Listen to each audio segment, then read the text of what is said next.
it's Mika. This Podfic is recommended for those over the age of 13. Please respect that. Anyways. Oh, We Were Bound to Get Together. By Nikki, R.A. Read by Mika.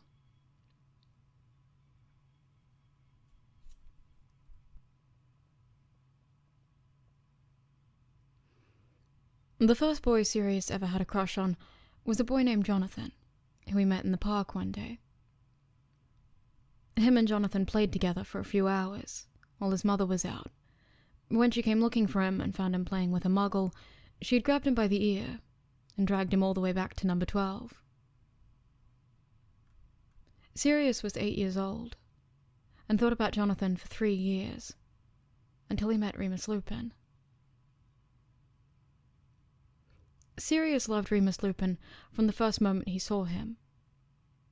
A little boy sitting in the last compartment of the train with his head buried in a book. Sirius also loved James the first moment he met him, and he loved Peter from the first moment he met him too. Sirius was one of those. Devoid of love for so long, he can't help but give it to anyone who looks at him for longer than 5 seconds. But Remus Lupin has always been different. For the record, it took Sirius a little over 4 years to understand how he felt about Remus. It took James Potter about 15 minutes. This, however, he knows only in retrospect. Vision of the past is always 20/20 and all that. He is 13 when he notices for the first time. 13 is a good year for them. 13 is the age when James first starts falling in love with Lily Evans. 13 is the age when they first walk in on Peter jerking off, because he forgot to lock the door. 13 is the year when girls apparently decide that bookishly handsome is better than plain handsome, much to Remus's chagrin. At 13, he's beginning to understand how he feels about boys, but he's not picky, because he appears to have these feelings for girls too. And maybe that's not normal, but it doesn't really faze him much. It's just one more thing to use against him when his mother burns him off the family tapestry, which she will eventually. So, he isn't really bothered by his lack of preference, and nor is James when Sirius tells him. "Whichever way your flag blows, Sirius," he tells him. "Just as long as you don't start fancying me. You may be my best friend, but my heart belongs to Evans." Sirius laughs and assures his best friend that he won't be falling for him anytime soon. Even if James Potter's opinion is one of the few that Sirius actually cares about, he really isn't his type. As to what his type actually is, Sirius isn't sure. It isn't James, and it isn't Peter. As for Remus, well, okay. Sirius can understand all the fuss girls make about the bookish type. Okay, so he likes guys like Remus. But that doesn't mean he likes Remus in that way. Silly Remus Lupin, who studies too much and chews on his lips and thought they would stop being his friend if he told him about his condition. He goes on thinking this way for a while, but then he notices it. They're on the top of the astronomy tower, drinking this awful muggle stuff called tequila, which tastes like someone repeatedly punching you in the face, but does the job surprisingly well. Peter is already passed out, and James is singing a song about Lily Evans. I reckon he knows that green and pretty don't rhyme. It's amazing how out of tune you can be while singing a song that doesn't even have a tune. Remus throws back a shot, shudders, and then hands the bottle to Sirius. "Here. The song will get better, I swear." And that's when it happens. Sirius looks at the boy in front of him, moonlight beating down on his face, eyes slightly glazed over, and he realizes just how fucking beautiful Remus Lupin is. Oh, bugger. That's not good. That's one of his best friends. It's probably just the alcohol, he reasons with himself. In the morning, he thinks, as he and Remus somehow manage to hoist James and Peter up beneath the cloak. In the morning, Remus Lupin will go back to being just Remus Lupin.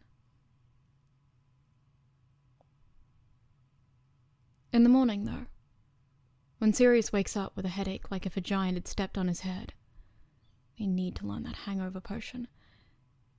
He opens his curtains to see Remus Lupin, pulling on a pair of trousers, looking about as bad as Sirius feels.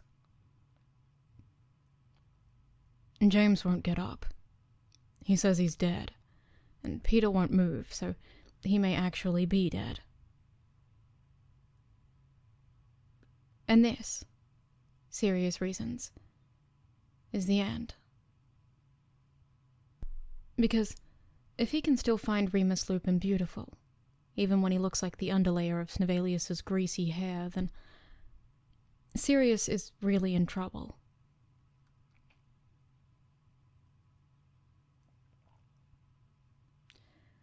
He doesn't really admit it to himself until near the end of 4th year. Sirius Black doesn't know much about love. His parents aren't exactly the two best role models, after all, so most of his life he had just assumed that love was a sort of indifference with a tiniest hint of respect. Then he had met James Potter, and he'd realized that he had been grossly inaccurate. Because he loved James Potter. He didn't love him in the way James supposedly loved Lily Evans, even though often James would collapse against Sirius and ask him how it felt to love such a handsome shark as me. Sirius isn't sure what a handsome shark is exactly, but he does love James Potter. That's a different type of love, though. He still doesn't understand the other type, and he doesn't really feel it until a night in April when they're all poring over books at 2 a.m.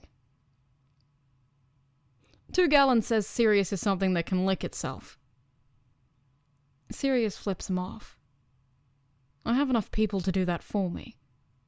You're so vulgar. Hey, Pete, if you turn into a cat, you could finally shag McGonagall like you've always wanted. Peter gags. Disgusting. What do you think I'll be? A pig, probably, Sirius says to James, eyes not leaving the book spread out in front of him. You're enough of a pig for all of us. He rests his chin on his hand, staring off wistfully in the distance. What do you think Lily's favorite animal is? Probably a snake, like that smelly best friend of hers. Shut up, Black. You know the rule. No Snape talk after 9 p.m. unless it's directly related to pranking. You're just bitter because she would literally rather spend time with the scum of the earth than your ugly mug. Remus surveys them wearily, watching as James tackles Sirius. Ever since he had figured out what they were doing last year, he had often vocalized his disapproval. You guys should go to bed. It's late. Or you should be studying for your exams, not learning how to do something highly dangerous and illegal. James scoffs. Oh, shut it, Remus. Exams aren't for 2 months, which means we have 1 month and 30 days until we have to start studying. And anyways, Sirius chimes in as nonchalantly as possible. You're worth it. Remus smiles at him. And there it is. He knows, although how he does he isn't sure. But either that feeling in his throat and stomach is love, or he's going to be sick. Is there a difference, though? He asks James the next day. How do you know when you're in love? James flexes and winks at Sirius. Do I make you feel dizzy? Does your heart beat frantically when I look at you? Do you feel the urge to jump me and give me an arse pounding? Sirius smacks him. Arrogant git, I don't fancy you. You know that hurts a bit. Why don't you fancy me? Sirius rolls his eyes. I don't know, I just don't. Nothing against love, I still love you. James ponders this, and then asks, Are you in love? Of course not. I just want to make sure I can avoid it. Why would you want to avoid it? Sirius leans back and grabs a handful of Bertie Bott's beans. You've seen my family. They hate me, so no matter who I bring home, they'll find some flaw with them. I could bring fucking Bellatrix home as my girlfriend and they would find something wrong with her, because their hatred for me outweighs their love for her crazy ass. But you don't give a shit about your family. Yeah, but I mean, look at Andromeda. She's been shunned completely. We don't even think about her. There's just a big Andromeda-sized hole in all of our memories. And I know we're a bunch of pure-blooded elitist cunts, but is anything really worth that? James, almost glowing in a moment of philosophic wisdom that Sirius will never see again, says, But it is. I mean, if you find the right person, it's worth everything. Don't you think Andromeda is happy as fucking cake right now? Why do you come up with these expressions? I mean, I would do anything for Lily Evans, and she doesn't even like me. Anything except stop picking on Snape. James clamps him on the shoulder and stares at him solemnly. Sirius, there are some things that go beyond even love.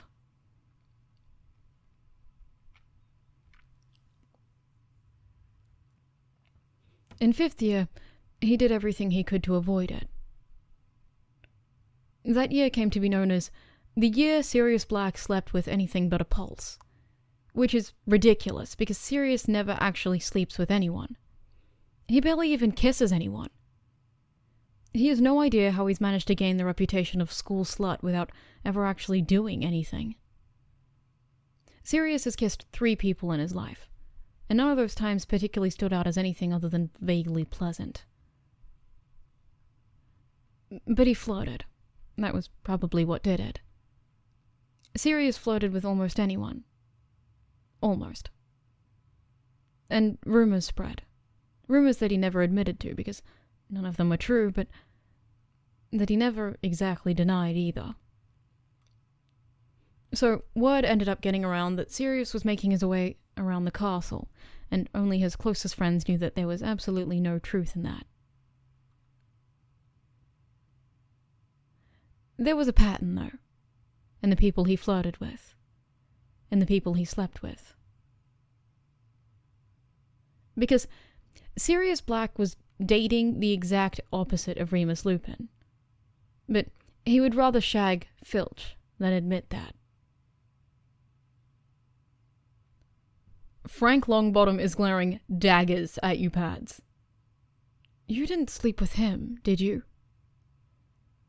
Sirius rolls his eyes. Jesus Christ, Pete. I haven't slept with anyone. One day you will remember that. But no. According to the grapevine, I had a little tryst with Alice, who he apparently fancies. James shakes his head. You were such a slut, Sirius Black. Hypothetically. I think you're going to set a hypothetical record, Peter exclaims. Sirius looks at the boy and sticks his tongue between his teeth. You're next, Wormtail. He winks. Peter squeaks. Hey! James ejects. No fair! What if I want to turn? Prongsy, we've been over this. You're not my type. Before James can reply to this, Remus looks up from his book and speaks for the first time. Why not? He's thick enough for your standards. What's that supposed to mean? Both James and Sirius ask. I'm just saying, you seem to have a habit of attracting people who haven't learned to tie their shoes yet.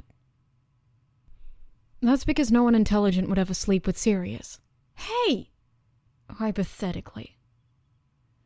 Sirius slaps Peter across the head. That's not fair! They weren't all dumb. Hypothetically? Exactly. And I definitely know how to tie my shoes. Remus shrugs and turns his eyes back to his book. Just an observation. He is right, you know, James says later, as they're sitting in the common room.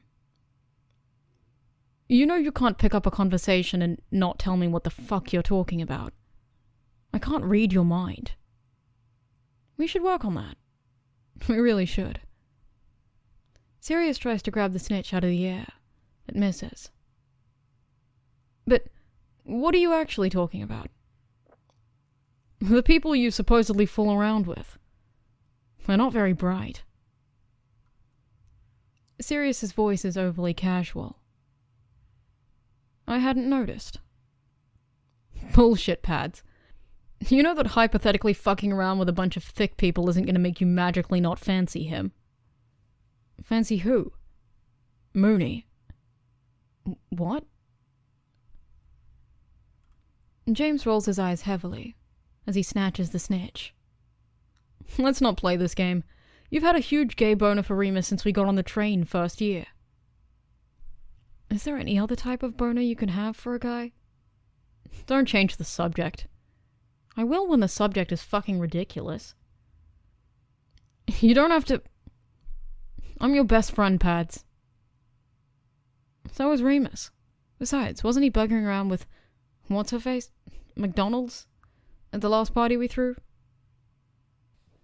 Not that he was paying attention. Is that why you hate Mary McDonald so much? I don't hate Mary McDonald. Yes, you do. She came up to ask you a question about transfiguration and you glared at her so fiercely, I thought she was going to burst into flames. I don't... Whatever. Remus isn't involved. I think they kissed once, but he hasn't mentioned her since. James faces him then, and Sirius finds he can't quite meet his eyes. You don't have to hide how you feel from me. I don't give a shit. I don't care if you fancy Remus or Peter or whoever. Sirius grins at him. What if I fancied Evans? Don't go there, Black. Discovering a game, Sirius is suddenly very excited.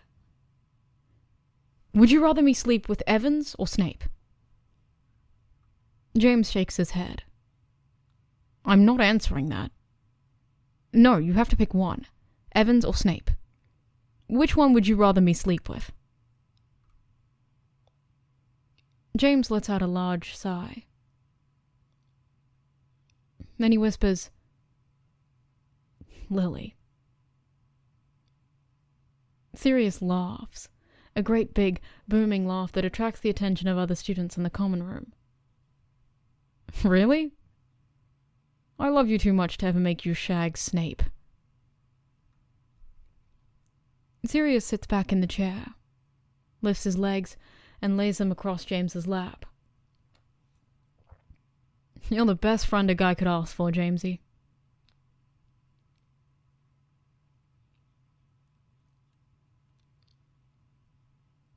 One day in 5th year, Sirius follows Remus to the hospital wing. This was only the second time they had transformed with Remus, and they were still getting the kinks out. Pomfrey was there to meet him in the morning, as usual, to help him to the hospital wing, and the 3 other boys waited until they were out of sight to change back and hurry back up to the castle.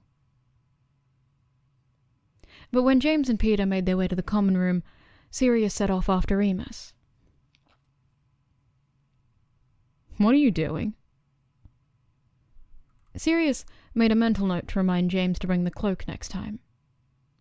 It was nerve-wracking, walking around the castle like this, adrenaline still pumping through their veins. "I'm just going to stay for a bit," Sirius whispers back. Noticing the look James is giving him, he snaps at him. "Wipe that smug fucking smirk off your face, Potter, or I swear to God I'll do it for you."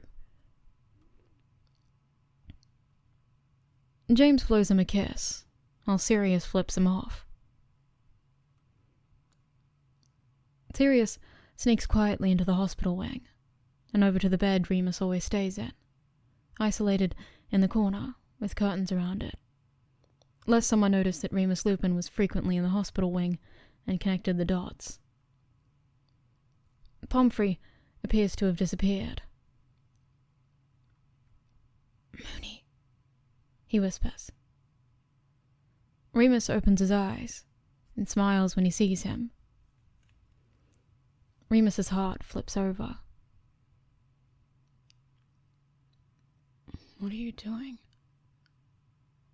His voice is quiet, and he still does look a little worse for wear, but he looks so much better than he ever has, even better than last month's transformation.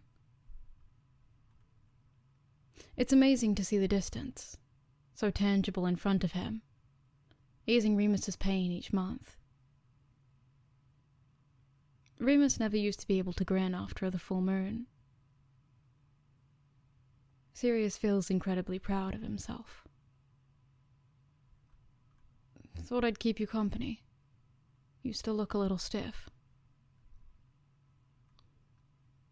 Remus shrugs. "I'm much better, though, than I ever was. I can't thank you enough, Pads." Sirius sits down at the edge of the bed. "Don't mention it." At that moment, Madame Pomfrey opens up the curtains with a murderous look on her face. "Sirius Black! Hello, Madame Pomfrey. Fancy seeing you here." Remus snorts. "It is too early, Mr. Black, and you should not be here." "Oh, come on, Madame Pomfrey, can't I stay? Remus would much prefer it, I'm sure. And I can help you out, you know. You can rest, and, all you really do is apply lotion and shit. Stuff, right? Not that you don't do anything else, you're a very accomplished nurse, and personally, I think if it weren't for you, my quill would still be stuck in my... Well, you know, you were there. But I think it'd be good for Remus and his mental health if I were allowed to stay."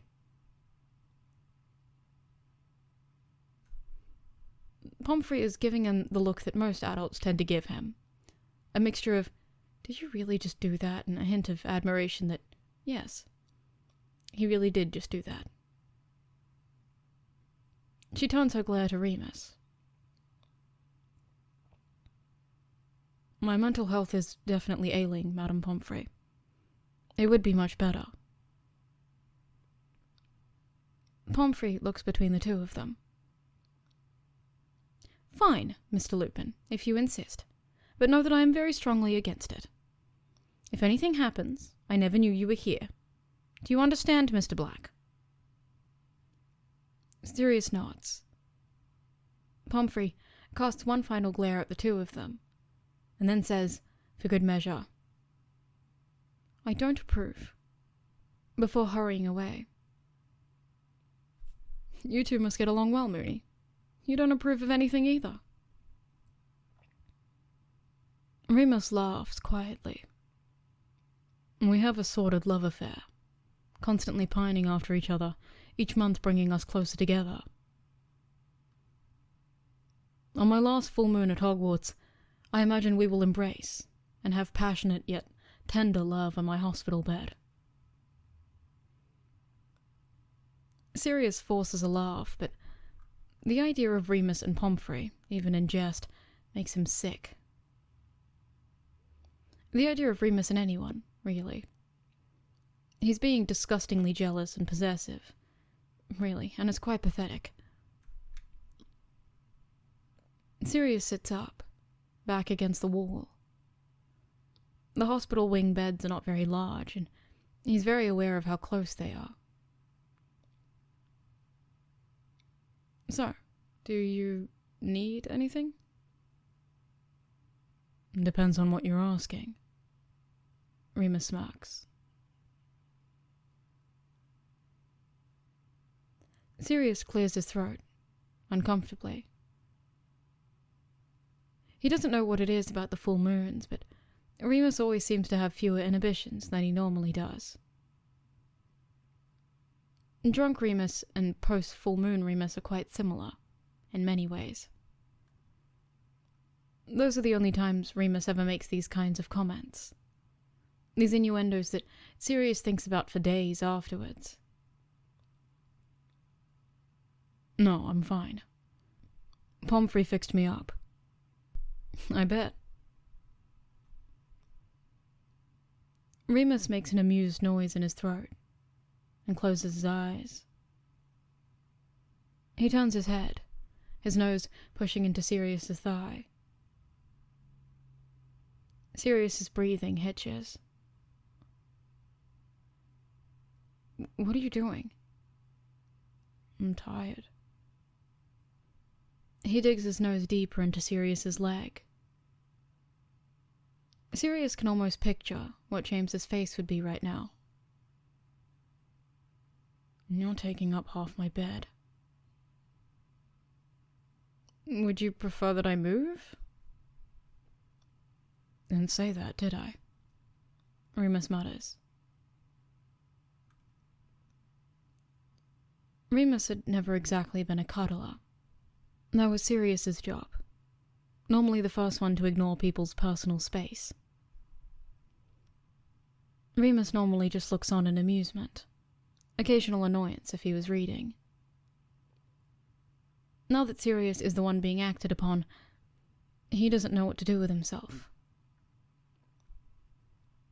As Remus's breathing evens out, Sirius stays frozen, too afraid to move in case he wakes up Remus.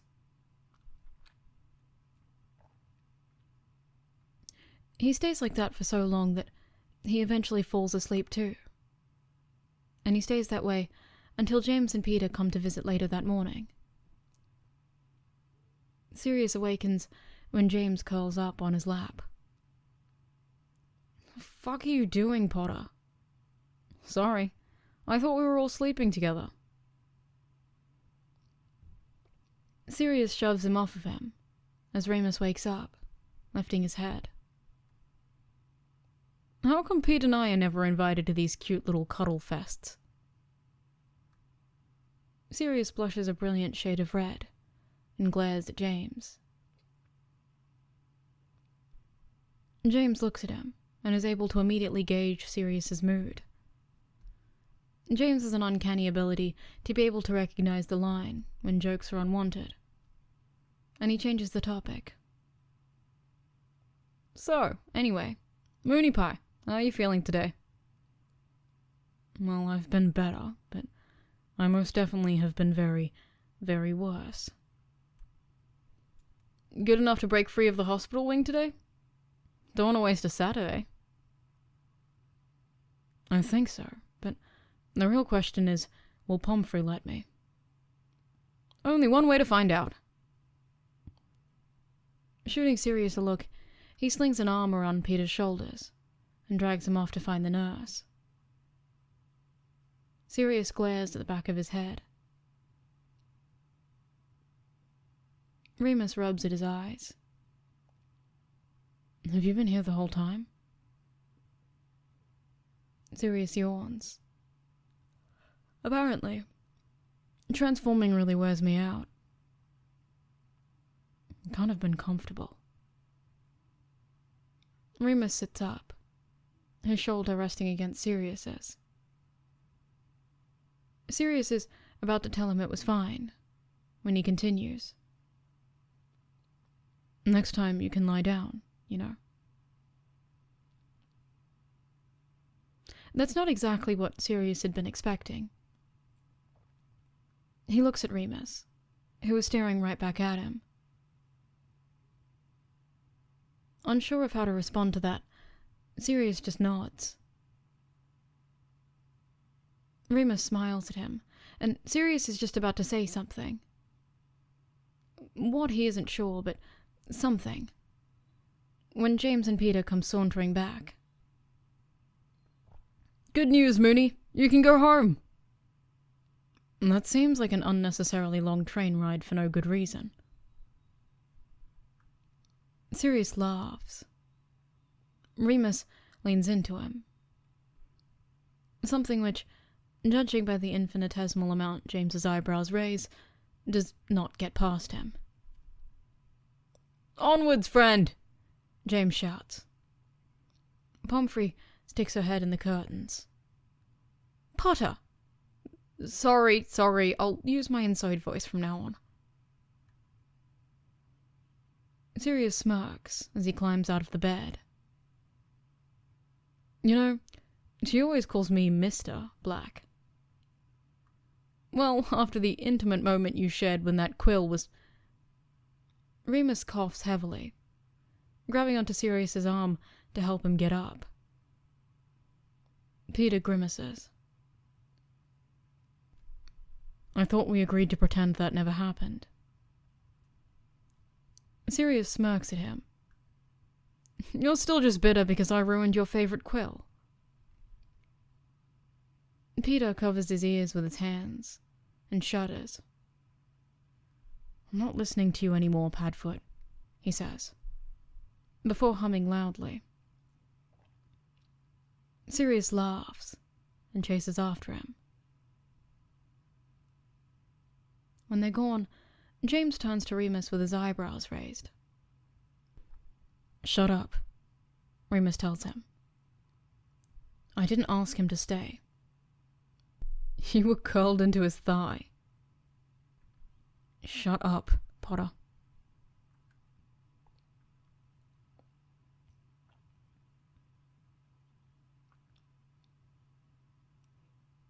Early in 6th year, during a particularly brutal Quidditch game versus Slytherin, Sirius stretches out extra far on his broom to save James from a bludger that had been flying right at him.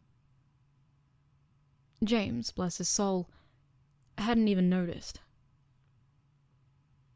The good news was Sirius was able to reach, and sent it flying at the Slytherin keeper. The bad news was that he fell off his broom doing so. Somebody managed to slow him before he hit the ground, so instead of a horrific death, all he got was a horrific concussion. He doesn't know this until later, however, after he wakes up in the hospital wing to see a nervous Remus hovering over him. "Thank God." "Mr. Lupin, I told you it was nothing severe. There was nothing to be concerned about. I'm willing to bet Mr. Black has hit his head numerous times." "What's that mean?" Pomfrey smiles warmly at him. "Sit up, Mr. Black, and drink this. It's gonna taste foul, isn't it?" "You won't know until you try it," she says. Sirius scowls and takes the cup from her. "This will ease the pain." Sirius grunts as he drinks. "I will assume the grunt means thank you," Pomfrey says. But she's still smiling. Pomfrey has always loved him.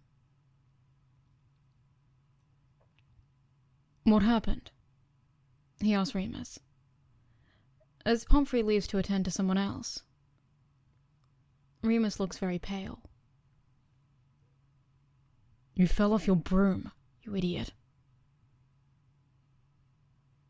Remus's voice is harsher than it needs to be. Sirius looks at him in surprise. "Jesus, Mooney. A little more compassion for the concussed would be nice." Remus sighs. "Sorry. You scared the goddamn shit out of me, Padfoot. Don't ever do that again." "Well, shit. I guess I'll have to cancel next week's appointment of me falling off my broomstick." Remus glares at him. Jeez, tough crowd. The glare does not lessen. Sirius slumps. Remus, it's not like I tried to fall off my broom. I was heroically saving my best friend. It doesn't matter. It's just like you with your stupid fucking sports. Oh, get over yourself, Lupin. You tried once in first year to ride a broom and you failed, and now you're all fucking pretentious because you think sports are some barbaric fucking activity. And the only thing you think that is because you've always secretly wanted to be a goddamn fucking keeper, and don't try and pretend you don't, because you told me you did in second fucking year, and I'm the only one you told, and I told you I'd help you, but you refused. I said I was enough of a freak as it is. I didn't need to be a flying werewolf on top of everything. Sirius, breathing hard, looks at Remus. Remus smiles the tiniest bit at him, and Sirius bursts out laughing. A flying werewolf would be impressive, though. Remus looks down. I saw you fall, and you were going so fast, and McGonagall acted so quickly, but you still hit your head, and I know if Dumbledore had been there, you wouldn't have hit your head. I'm gonna have to ask him formally to be present for every Gryffindor Quidditch game. Sirius smiles. And then, all of the Slytherins were cheering as they carried you off the pitch. Fucking pricks. And you were unconscious, and Pomfrey kept yelling at me to stop hovering over you. Moony. His voice is very, very quiet. Remus isn't looking at him. Remus. Remus finally looks up at him. I'm okay. Remus swallows, and Sirius's eyes flick to his throat. You might not have been.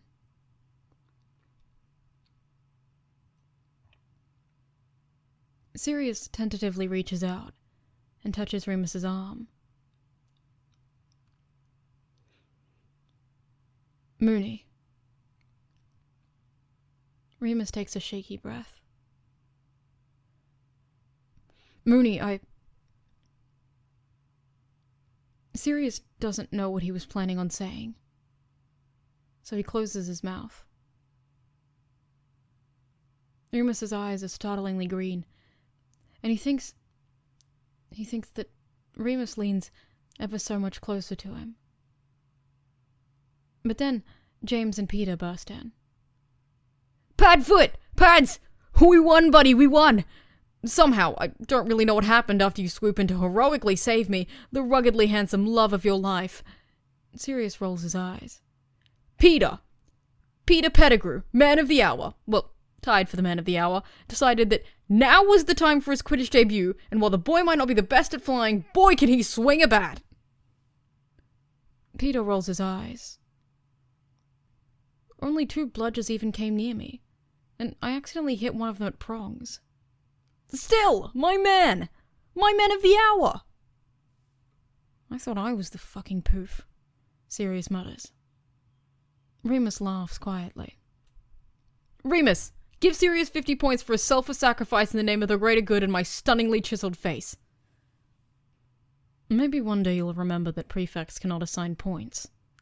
Fuck. Who's the head boy right now? Potter, I know that's not you swearing in my infirmary. Potter hit Sirius in the arm. Sirius, how could you swear in such a place as this? Shame on you. Potter, I know that's not you hitting my patient. Peter, how could you? Pomfrey raises her eyes to the heavens. Probably praying, Sirius thinks. All 3 of you, out. Mr. Black will join you in a few hours. Yes, even you, Mr. Lupin, she adds, in response to Remus's pleading look. Remus sighs, stares again at Sirius, then stands up and follows James and Peter out of the hospital wing. I really think I'm fine, Madame Pomfrey. Most likely, but I don't like taking chances, Mr. Black. A few more hours will not kill you. I will release you before dinner. With no other choice and nothing to do, Sirius just lies down and goes to sleep.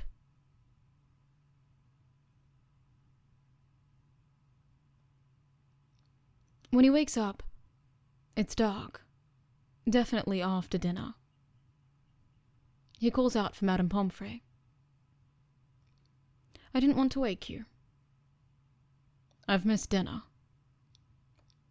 How horrible for a student who has never before snuck into the kitchens, she says, with enough sarcasm in her voice to choke someone. I am offended, Madame Pomfrey. I'm the definition of a good student. Pomfrey purses her lips. Sirius likes Pomfrey. She's the perfect candidate for a school nurse. She's knowledgeable enough to treat the stupid shit Hogwarts students get up to, even when they cannot or will not tell her what really happened. But she never tells. She doesn't seem to really care much, really. What you do after you leave my infirmary is beyond my control, Mr. Black. You are free to go. Straight to your dormitory, mind you. He salutes her and walks out. He probably should eat, he thinks, but he's truly not hungry. He doesn't much want to go to the dormitory. He's not in the mood for noise and the people and whatever it is James is doing now.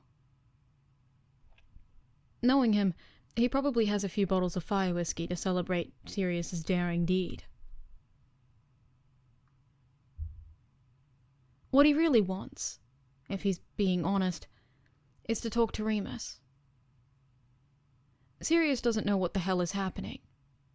All he knows is that when he woke up in the hospital wing, and the first thing he saw was Remus fretting over him, he was filled with a warm, happy feeling he's not sure he's ever felt before. If he's in the dormitory, or the common room, Sirius won't get to talk to him alone. Maybe the library.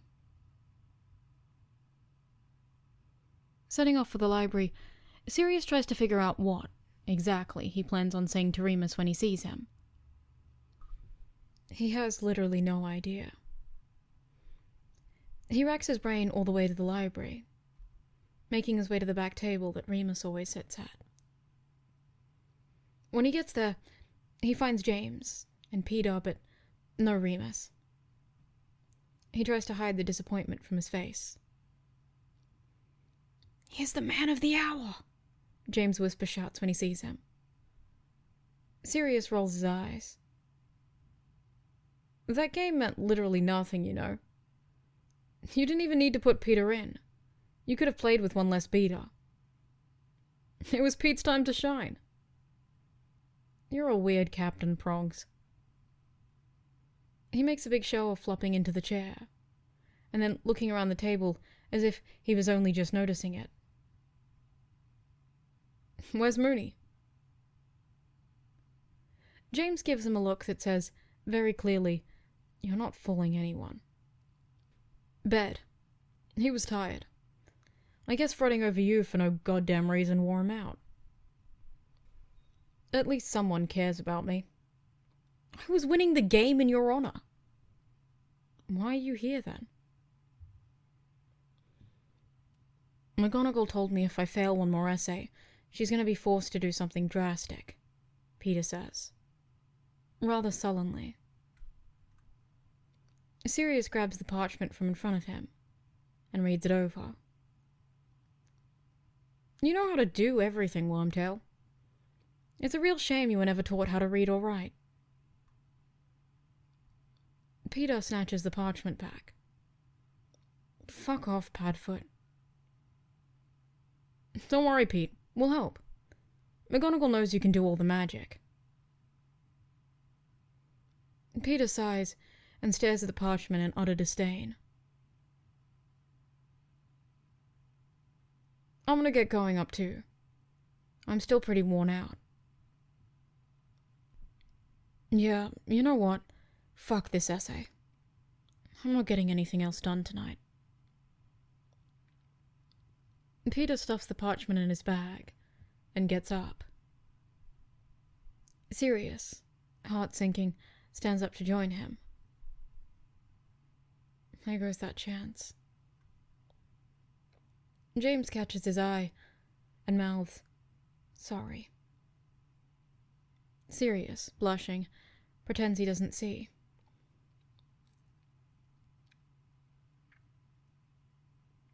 Remus is sleeping when they get to the dorms. Sirius casts a look at the closed curtains and climbs into bed, remembering the relief that had spread across Remus's face when he woke up.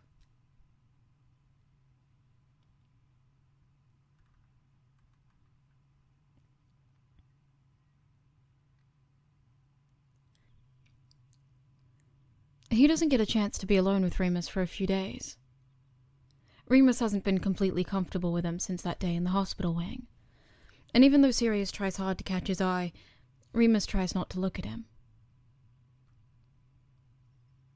Walking down to lunch one day, James and Peter are slightly ahead of them. He and Remus aren't speaking, and Remus has been looking at the ground the entire time. Seeing a tapestry that Sirius knows hides a tunnel behind it, he grabs Remus's arm, and checking to make sure James and Peter aren't looking, drags him behind it.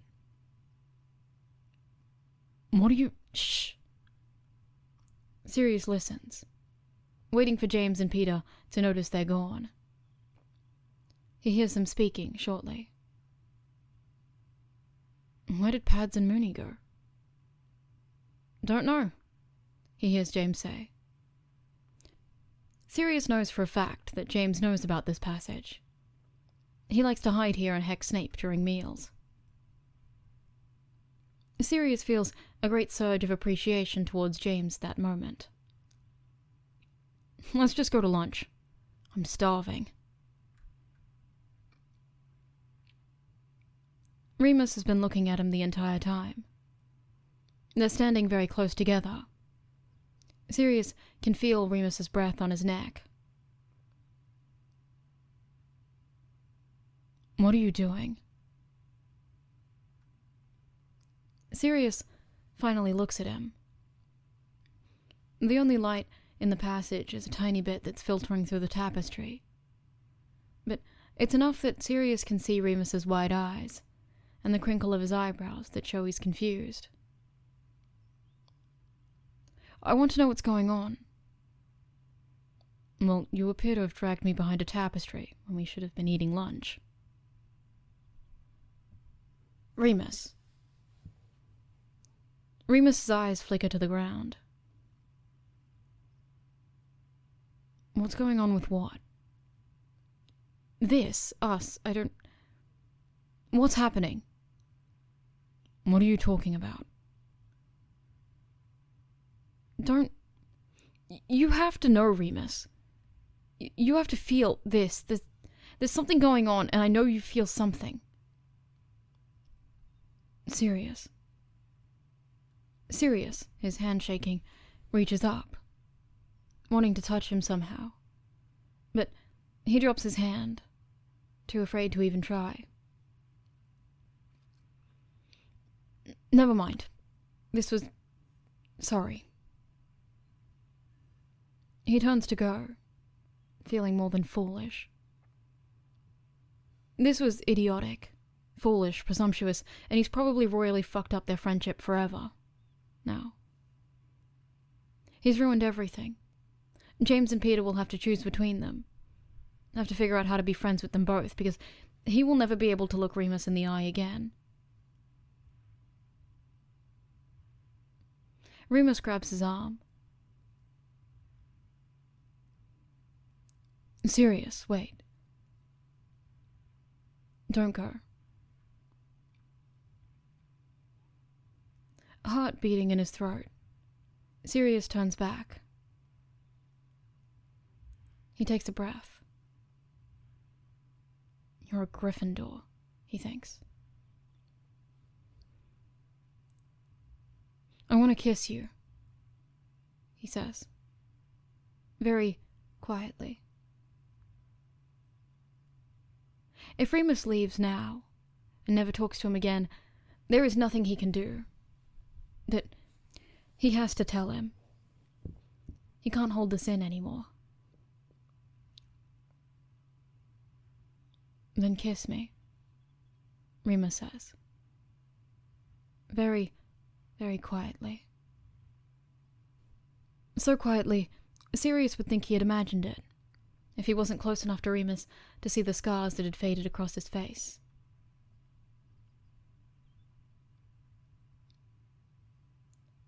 I don't know how. His voice breaks. A small smile spreads across Remus's face. Sirius Black doesn't know how to kiss. He steps closer. Remus is starting to grow taller than him, a fact he is not entirely happy about. But with the way Remus slouches, they're basically even. Fuck off, he whispers. I don't know how to kiss you. Presumably the way you'd kiss anyone else. Do you enjoy being such a sarcastic prick? Remus grins. A real grin. Very much so. I can give you kissing lessons if you like. We can go to the library and take out a book. Sirius pushes against him, arms on either side of Remus. Their noses are almost touching. Do you have any tips, Mooney? If you don't kiss me very soon, I will morph into a giant, huge wolf and bite you. Sirius laughs. If I kiss you now, will you still bite me? You're a fucking pervert, Sirius Black. He kisses him then, pushing him against the wall. Remus's hand entangles in his hair. He tastes like chocolate, which doesn't surprise Sirius in the least. Sirius's hands travel up, cupping Remus's neck. They're messy and sloppy and far too fast. There's no reveling in each other, no gentle exploration of the other's body, just a hasty, obsessive need to make up for all the time they've spent not doing this. Sirius pushes his hips against Remus, and he lets out a small moan that reverberates through Sirius's entire body. Mooney. Shut up, Sirius.